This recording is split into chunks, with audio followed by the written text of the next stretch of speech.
ఈ వృషభ రాశి వారికి 5 గ్రహాలు అనుకూలంగా సంచరిస్తున్న ఈ మే మాసంలో సప్తమ వ్యయాధిపతి అయినటువంటి ఈ కుజుడు మే నెల 11 వరకు లాభములో మీనరాశిలో సంచరించడం వల్ల జీవిత భాగస్వామి సహకారం బాగుంటుంది. రియల్ ఎస్టేట్ రంగంలో పనిచేసే వారికి అనుకూల వాతావరణం కనిపిస్తుంది. భూములు కొనుగోలు కానీ వాహన కొనుగోలు కానీ మీకు లాభదాయకంగా ఉంటాయి. ఈ మాసంలో అష్టమ లాభాధిపతి అయినటువంటి గురువు ఈ నెలంతా కూడా ద్వితీయంలో మిథున రాశిలో సంచరించడం వల్ల మీ మాటకు విలువ పెరుగుతుంది. విద్యార్థులకు మంచి ఫలితాలు వస్తాయి.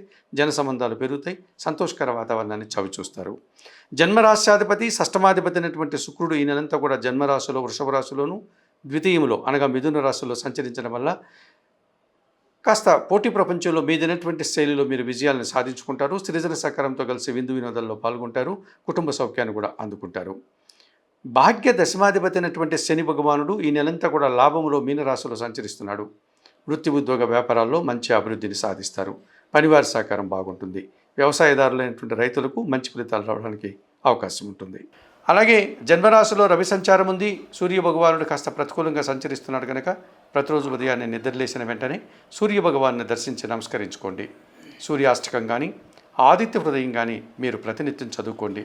అలాగే గోధుమ పిండిని పేదవారికి దానం చేయండి. లేకపోతే 3 పిడికిళ్ళ గోధుమలను పక్షులకు ఆహారంగా దానం చేయండి.